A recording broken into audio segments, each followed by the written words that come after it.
우리 성가대의 힘찬 찬양 감사드립니다. 오늘 이 시간 오늘 내가 나와 함께 낙원에 있으리라 라는 주제로 구정 연휴를 앞두고 2월 셋째 주 말씀 전하도록 하겠습니다.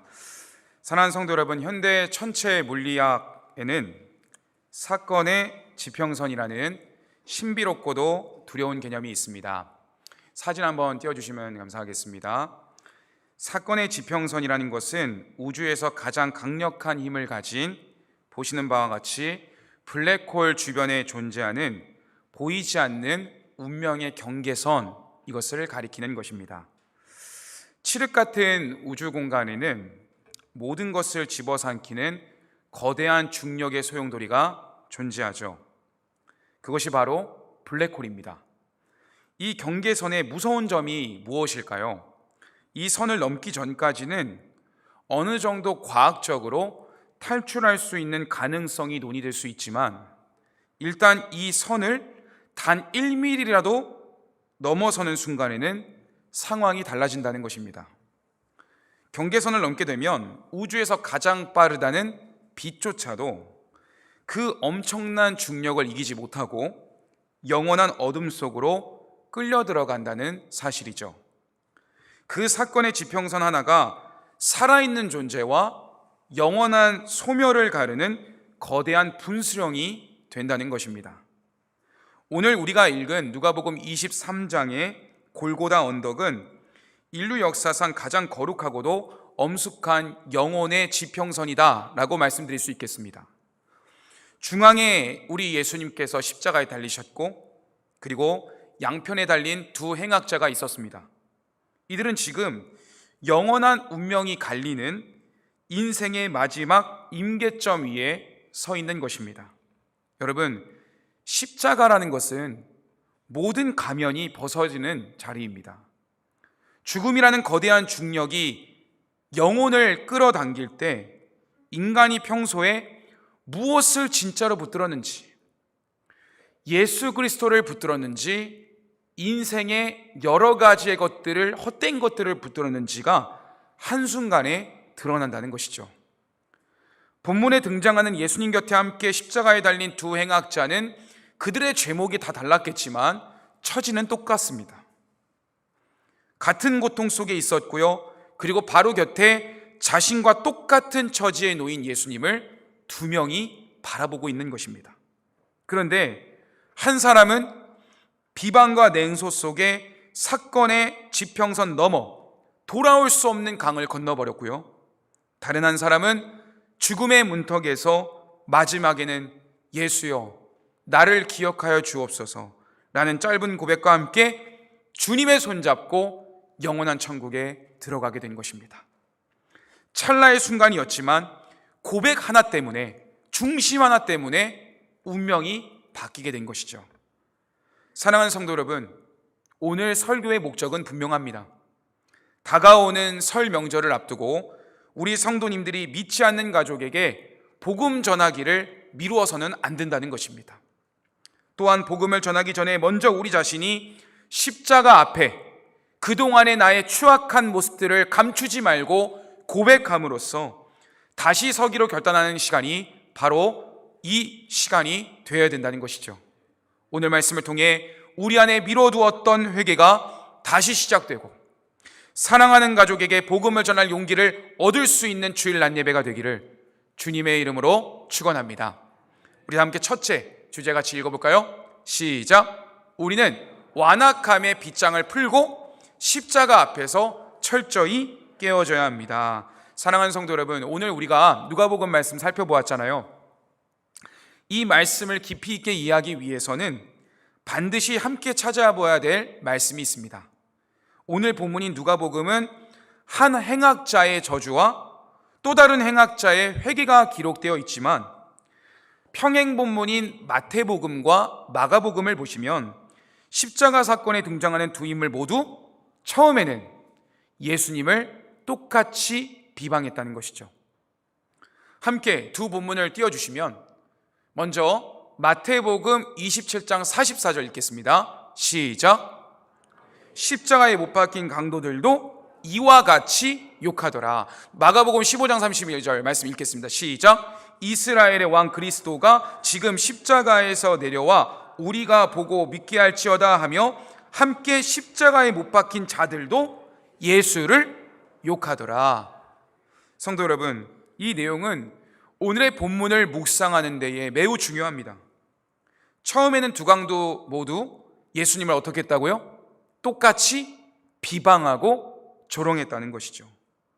오늘 이야기는요, 원래 착한 강도와 나쁜 강도가 있었다라는 도덕적 구분을 이야기하는 내용이 아닙니다.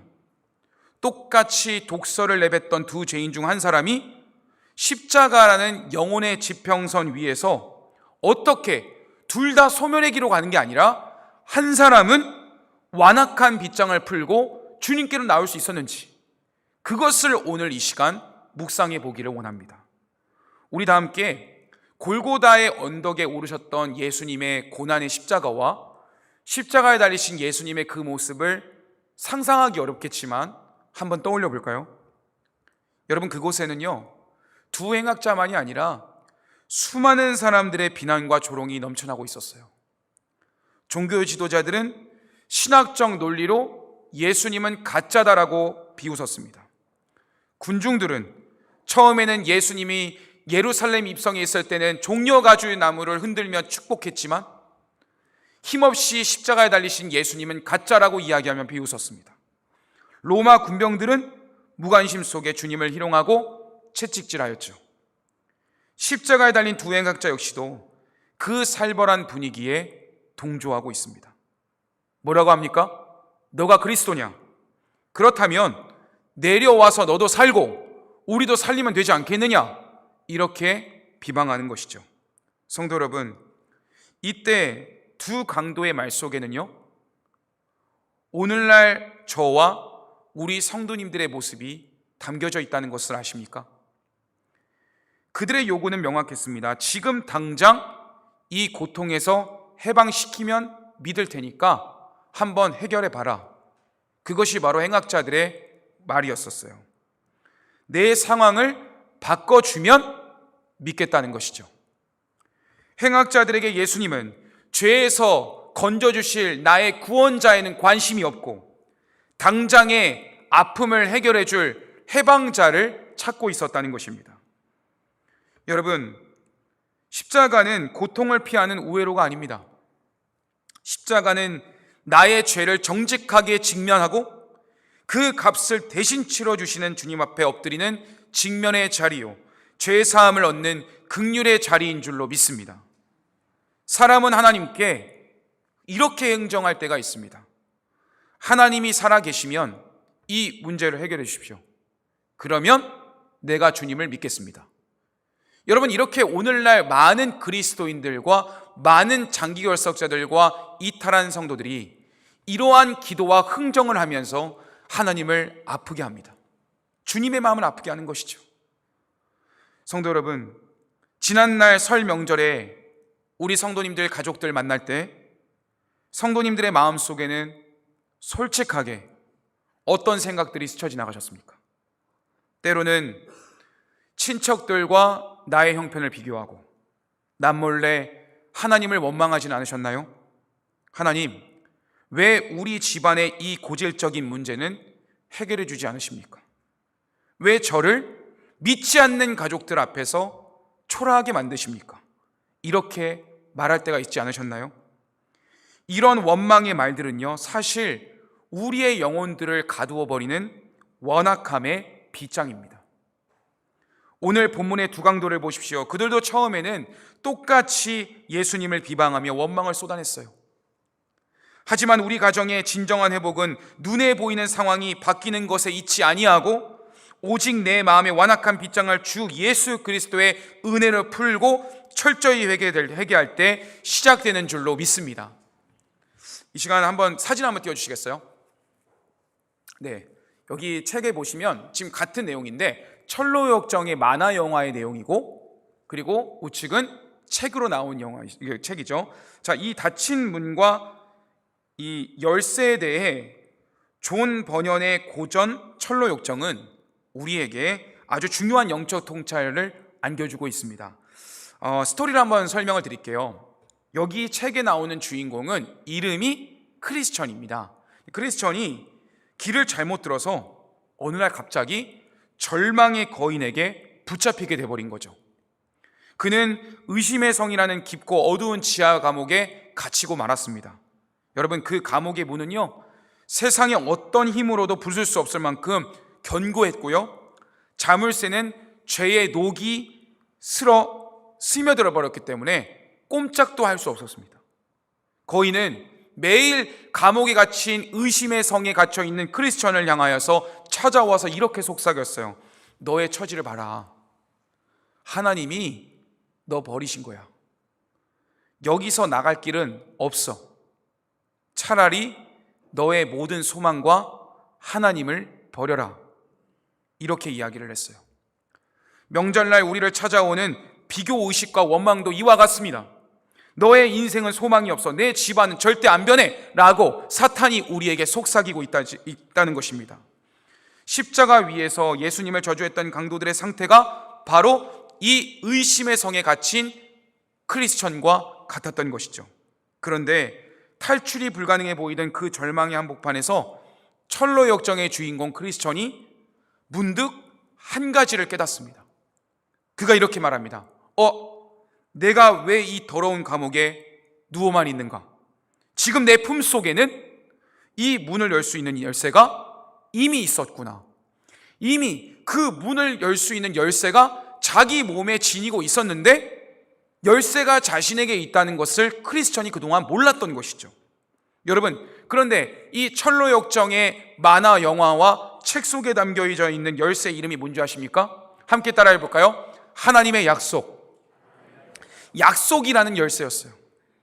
놀랍게도 그 열쇠는 누가 던져준 것이 아니었어요. 이미 그의 품속에 이미 마음 가운데에 열쇠가 있었다는 것이죠. 그가 깨닫습니다. 절망을 거두고 죄인이 회개할 때 나를 찾아와 주시는 하나님의 약속이 있었구나. 그 열쇠를 기억하면서 하나님을 원망하던 완악함과 나는 갇혔구나라는 현실 속에 불평했던 모든 것들을 회개하고 그 약속의 열쇠를 꺼내서 자물쇠를 여니까 절대 열리지 않을 것 같았던 그 문이 열리게 되었던 것입니다. 그는 의심의 성이라는 깊고 어두운 지하 감옥에 갇히고 말았지만 그 어떤 힘으로도 부술 수 없었던 그 두꺼웠던 길이 하나님의 은혜로 말미암아 열리는 역사가 일어났던 것이죠. 성도 여러분, 처음에는 십자가 위에서 예수님을 조롱했지만 마침내 회개한 한 명의 강도가 돌린 열쇠가 바로 이것입니다. 그는 처음에는 상대방 강도와 똑같이 예수님을 비난했어요. 그런데 주님과 함께 십자가에 달려있는 그 시간 동안 예수님의 음성과 예수님의 모습과 원망하지 않고 하나님의 뜻을 따르는 순종하는 어린 양 되시는 예수 그리스도를 보면서 그 열쇠가 이전부터 있었는데 내가 마지막 순간에 예수님이 내게 주신 그 열쇠를 사용해야겠구나. 그것을 깨달은 것이죠. 그래서 그 행악자가 뭐라고 합니까? 주님, 당신의 나라에 임하실 때에 나를 기억하여 주옵소서. 이 짧은 고백, 이미 내게 찾아와 주시고 내 곁에 계신 사랑의 예수님을 나의 구주, 나의 하나님으로 받아들이는 회개 열쇠를 돌리는 순간 평생 그를 가두었던 죄와 완악함의 빗장이 단번에 풀리게 된 것입니다. 여러분, 그는 끝까지 예수님을 조롱하는 다른 행악자에게 회심한 이후에 이런 고백을 합니다. 우리 다 함께 누가복음 23장 오늘 본문 40절과 41절 말씀을 읽도록 하겠습니다. 같이 읽을까요? 시작. 하나는 그 사람을 꾸짖어 이르되 내가 동일한 정죄를 받고서도 하나님을 두려워하지 아니하느냐? 우리는 우리가 행한 일에 상당한 보응을 받는 것이니 이에 당연하거니와 이 사람이 행한 것은 옳지 않은 것이 없느니라. 아멘. 그런데요, 성도 여러분, 여기서 우리가 한 가지 질문을 해볼 수 있어야 됩니다. 어떻게 행악자 한 사람이 둘 다 똑같이 예수님을 비난하는 사람이었는데 왜 한 사람은 회심을 경험하게 된 것입니까? 여러분, 우리는 여기서 매우 중요한 질문을 마주하게 됩니다. 어떻게 이분은 우리처럼 세상을 향해 분노하지 않는가?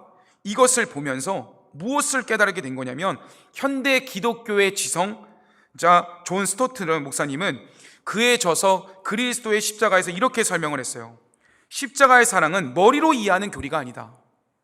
그것은 죄인의 단단한 마음을 실제로 깨뜨리는 강력한 사건이다. 이렇게 이야기를 했어요. 행악자는 처음에는 군중과 함께 예수님을 조롱했지만 시간이 흘수록 놀라움을 금치 못했던 것입니다. 어떻게 이분은 우리처럼 세상을 향해 분노하지 않는가? 왜 자신을 죽이는 자들을 위해 오히려 기도하는가? 그 압도적인 사랑의 무게가 그의 완악한 빗장을 녹아버린 것이죠. 다음 두 번째 관점이 있습니다. 그것이 뭔지 아십니까? 교부학적 관점인데요. 방금 말씀드린 것은 전통적인 접근이고, 이번에는 교부학적 관점의 해석입니다. 행악자가 죽음 앞에서 비로소 시작된 진실한 자기 인식이 있었기 때문에 회심하게 되었다는 거예요. 초대교회의 성자 아우구스티누스가 이 장면을 이렇게 해석했습니다. 죽음의 문턱에서 그는 처음으로 가면을 벗은 자신을 발견하게 되었다라고요. 여러분, 십자가라는 처형대 위에서는 더 이상 자신을 숨길 수 없습니다. 체면이라든지 변명이라든지 미래를 향한 어떤 계획도 다 무너지게 되어 있어요. 오직 전능하신 하나님 앞에 서 있는 벌거벗겨진 나만 남게 되어 있는 것이고, 그것을 인정할 때에 회심이 일어나는 것입니다. 그 절대 고독의 자리에서 그가 비로소 고백하는 것이죠. 우리는 우리가 행한 일에 상당한 보응을 받는 것이 당연하다. 나는 죄인이다. 그렇기 때문에 주님이 있어야 나는 구원을 받을 수 있다. 이런 고백을 하게 된 것이죠.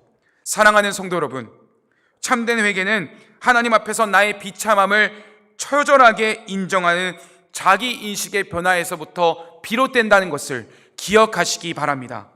성도 여러분, 십자가 위에 행악자가 목격한 예수님의 긍휼과 사랑은 성경의 또 다른 한 장면을 떠올리게 합니다. 여러분, 요한복음 8장에 나오는 가늠하다 현장에 붙잡힌 이 여인 이야기를 다들 아시죠? 어느 날 아침에 예루살렘 성전이 은혜 가운데 막 넘쳐나다가 한순간에 살기등등한 장면으로 바뀌게 되었어요. 왜일까요? 서기관들과 바리새인들이 한 여인을 거칠게 끌고 오더니 예수님 앞에 내동댕 치는 것입니다. 그녀는 바로 가늠하다 현장에 잡힌 여인이었습니다. 그녀 주위로 성난 군중들이 커다란 돌을 손에 든 채 에워쌌습니다. 당시 율법은 명확했거든요. 이런 여자는 돌로 쳐서 죽여야 된다. 군중들의 눈빛은 죽여야 된다는 살기로 번뜩였고, 금방이라도 무거운 돌들이 그녀의 머리와 몸속에 쏟아질 것만 같은 절체절명의 순간이 이어졌습니다. 그녀에게는 변명할 기회도 없었고 도망칠 곳도 없었어요. 오직 죽음이라는 차가운 결론만이 그녀를 기다리고 있었죠. 군중들 앞에서 서기관들과 바리새인들이 예수님께 나와서 이렇게 묻습니다. 요한복음 8장 4절 5절 제가 읽을게요. 예수께 말하되 선생이여, 이 여자가 가늠하다가 현장에서 잡혔나이다. 모세는 율법에 이러한 여자를 돌로 치러 명하였거니와 선생은 어떻게 말하겠나이까? 여러분, 그런데 그때 우리 예수님 어떻게 하셨어요? 대답하지 않으시고 아무 말씀 없이 몸을 굽히더니 손가락으로 땅에 무언가를 쓰기 시작하셨습니다. 살기등등했던 현장에는 침묵이 흐르기 시작했어요. 잠시 후 주님께서 일어나 조용히 일어나시더니 이렇게 말씀하십니다. 너희 중에 죄 없는 자가 먼저 돌로 치라. 성도 여러분, 예수님의 말씀 한마디로 정죄의 마음으로 가득 찼던 사람들은 양심의 가책을 느끼며 성경에 기록된 대로 보면 어른부터 젊은이에 이르기까지 정죄의 돌을 내려놓고 그 자리를 떠났다라고 기록하고 있습니다. 마침내 그 살벌했던 광장에는 오직 두 사람인 비참한 죄인인 여인과 예수님만 남게 되었습니다. 주님은 고개를 숙인 채 떨고 있는 여인에게 부드럽게 다가가 이렇게 물으시는 것입니다. 여자여, 너를 고발하던 그들이 지금 어디에 있느냐?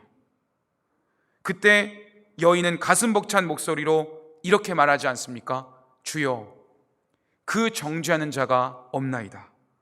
그때 주님은 그녀의 평생을 짓눌렀던 죄의 빗장을 완전히 부수어버리는 선언을 하십니다. 나도 너를 정죄하지 아니하노니 가서 다시는 죄를 범하지 마라. 성도 여러분, 이것이 바로 우리 주님의 마음인 줄로 믿습니다. 세상은 우리를 향해 과거의 잘못과 여러분의 잘못을 부족함을 들어서 너는 실패자야, 너는 하나님의 사랑을 받을 자가 아니야 라고 정죄의 돌을 던집니다. 우리 스스로도요, 친척과 지인들과의 비교의식 속에 갇혀서 마음의 문을 걸어 잠그고 만나기 싫고 대하기 싫고 대화하고 싶어 하지 않는 것입니다. 그런데 성도 여러분, 이 시간 분명히 기억하시기 바랍니다. 주님은 우리를 향한 세상의 조롱과 정죄의 목소리를 멈춰 세우시고 우리를 대신하여 십자가에 달려 죽으셨다는 사실입니다. 여인이 나 같은 죄인을 살려주신 예수님을 보며 뜨거운 눈물을 흘렸던 것처럼 오늘 우리도 우리를 정죄하시 않으시는 주님의 그 무한하신 사랑 앞에 서서 회복을 경험하는 주일 낮 예배가 되기를 주님의 이름으로 축원합니다. 여러분을 가두고 있는 죄책과 완악함의 빗장을 이 시간 벗어 던지시기 바랍니다. 주님은 우리 성도님들의 과거를 묻지 않으십니다. 저는 우리 성도님들이 세상을 비관하는 두 행악자의 모습에서 이 시간 벗어나서 우리 마음의 가면을 벗고 주님 앞에 정직하게 서시기를 간절히 소원합니다. 우리 둘째 한번 읽어볼까요? 둘째 같이 읽겠습니다. 시작. 가장 비참한 순간에도 나를 기억하시는 주님의 사랑을 누리고 나누는 삶을 살아갑시다. 그렇습니다. 성도 여러분, 십자가 위 행악자의 변화를 깊이 묵상하다 보니까 제가 한 가지 책을 읽어드려야겠다는 생각이 들었어요. 그것은 뭐냐면 제가 가끔씩 예화로 드는 톨스토이의 여러 책 가운데에 이반 일리치의 죽음이라는 책입니다. 네, 여기 지금 나와 있는데요, 이 소설은 평생 나라는 감옥에 갇혀서 타인을 심판하며 살던 한 남자가 죽음의 문턱에서 어떻게 참된 빛을 발견하게 되었는지를 보여주는 장면이에요. 설명을 드릴게요. 주인공 이반 일리치는 그 당시 유능한 사람들에게 존경받는 법관이었습니다. 그는 평생 차가운 법의 논리로 늘 자신은 정직하게 살았기 때문에 타인을 냉소하며 품위 있는 나의 성공만을 쫓으며 살아가는 사람이었어요. 하지만 죽음이라는 절대절명의 아픔이 딱 닥쳐오니까 그 화려한 껍데기가 한순간에 무너져 버렸습니다. 병상에 누운 그는 십자가 위에 두 행악자와 같은 똑같은 반응을 보였습니다. 그는 억울함에 치를 떨면서 이 세상을 비난하면서 이렇게 이야기했어요. 왜 하필 나인가? 나처럼 정직하게 산 사람이 없는데 내가 무슨 죄를 지었기에 이런 병에 걸렸나? 그는 간호하는 가족들의 모습을 위선이라고 저주했고 의사들의 모습을 보면서 너희들은 무능한 자라고 이야기를 했습니다. 3일 밤낮을 그치지 않았던 그의 비명이 고통에 압도당해 자기 중심성이라는 감옥에 갇혀버린 인간의 처절한 모든 본능을 다 표출한 것이죠. 십자가 위에서 예수님을 끝까지 비방하던 두 행악자의 모습과 똑같았던 것입니다. 그런데요, 여러분, 죽음이라는 거대한 검은 구멍 속으로 빨려 들어가던 마지막 순간 이 사람에게 기적 같은 반전이 일어났어요. 발치에 있던 어린 아들이 있었는데 그 아들이 아버지의 손을 잡고 뜨거운 눈물을 흘린 것입니다. 그 순간에 평생 나는 정직하게 살았다는 나의 우상으로 살았던 그가 이반 일리치의 시선이 처음으로 가족에게 향하게 된 것이죠. 그는 그때 깨닫습니다. 나만 지금 아픈 게 아니구나. 나 때문에 나의 아들과 나의 자녀들이 함께 아픈 것이구나. 내가 지금 이들을 사랑하는 존재들을 괴롭히고 있구나. 이것을 느낀 거예요. 타인을 비방하고 정죄하던 법관의 시선이 사랑하는 아들이 느끼는 고통을 보면서 함께 아파해주는 가족을 통해 그의 세상을 해석하는 해석이 달라지게 되었다는 것이죠. 이반 일리치는 아내와 아들에게 미안하다고 말하고 싶었는데 자존심이 허락하지 않아서 그 말을 할 수가 없었어요.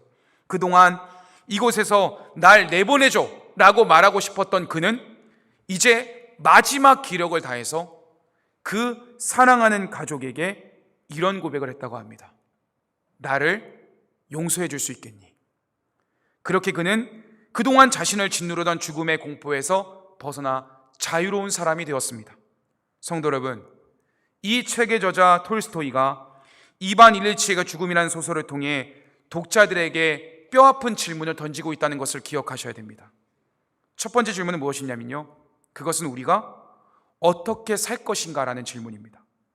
여러분, 이반 일리치의 삶은요, 겉으로 보기에는 우리 성도님들도 그때의 과거로 돌아가면 다 부러워할 만한 사람입니다. 왜일까요? 그는 고등법원 판사로서 승승장구하던 인물이었기 때문입니다.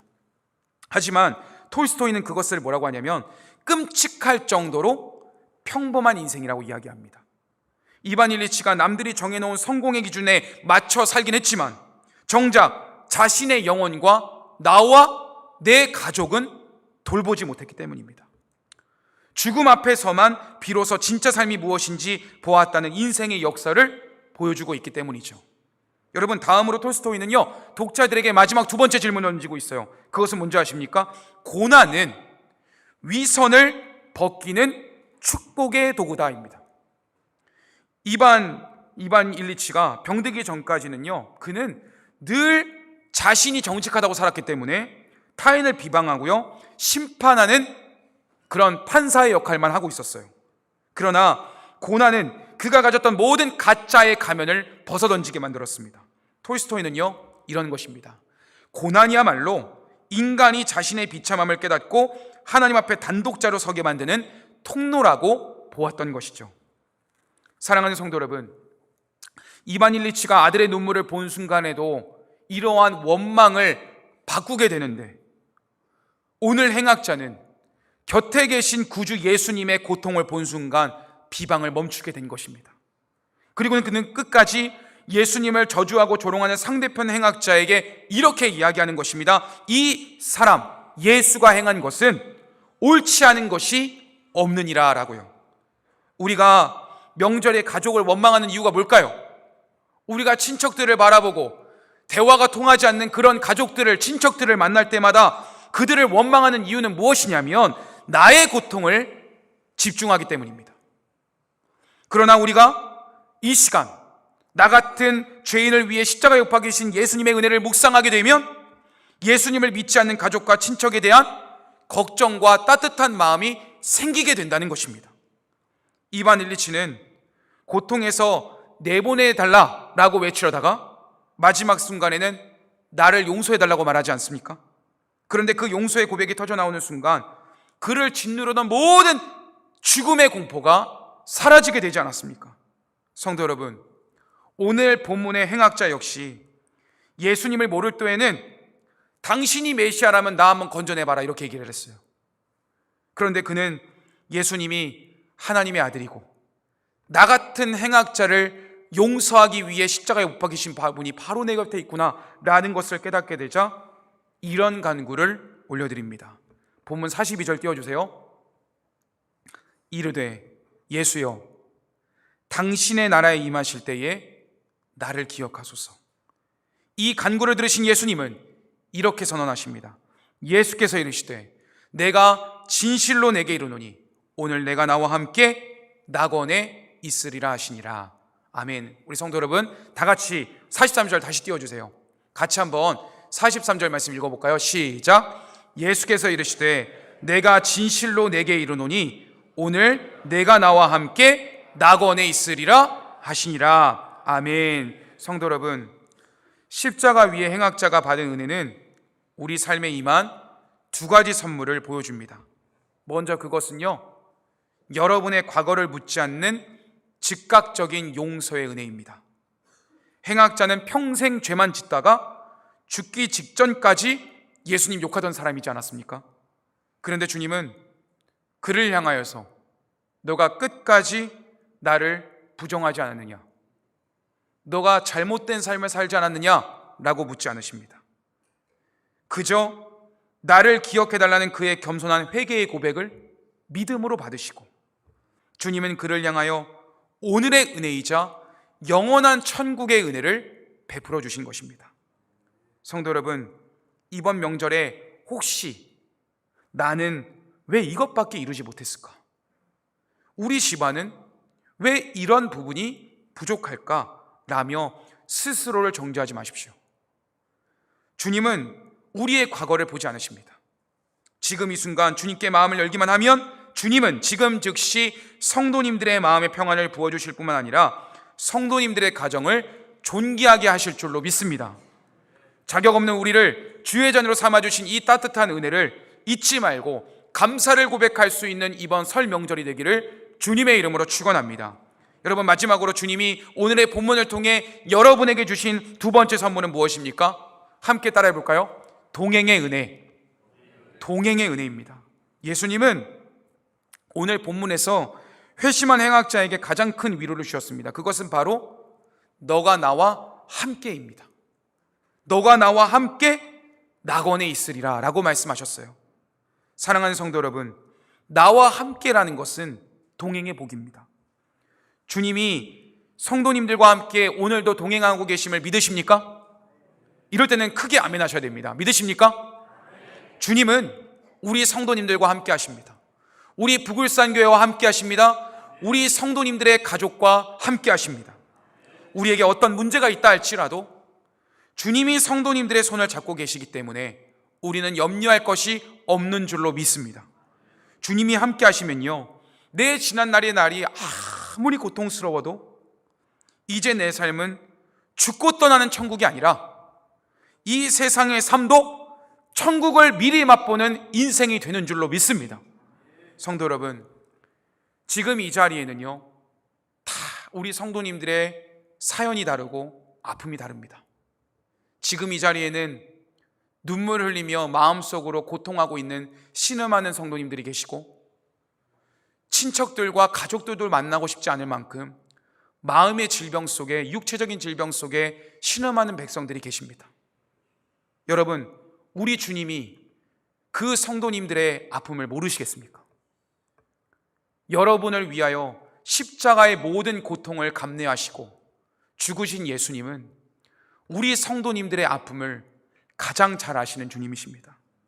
이번 설 명절 주님이 그런 연약한 나를 아시고 아픔 가운데 있는 나의 부모와 나의 형제와 자녀를 아신다는 것을 기억하고 주님의 그 역사하심을 신뢰할 수 있는 이 시간이 되기를 소원합니다. 이 은혜를 우리는 경험하게 될 자가 아니고요, 이미 경험한 자고 앞으로도 그 은혜를 경험하게 될 것입니다. 여러분, 이제 그 모든 아픔을 하나님께 내려놓으시기 바랍니다. 하나님께서 여러분의 모든 육체적인 질병과 가족의 여러 가지의 모든 문제들을 해결하실 줄로 믿습니다. 그 주님의 능력을 힘입어서 내가 그 은혜를 받은 자이기 때문에 그 은혜를 나의 가족에게, 나의 친척에게, 만나는 지인들에게 미루지 마시고 오늘 이 시간 복음을 증거할 수 있는, 그리하여 그 능력을 경험하는 명절이 되시기를 주님의 이름으로 축원합니다. 기도하겠습니다.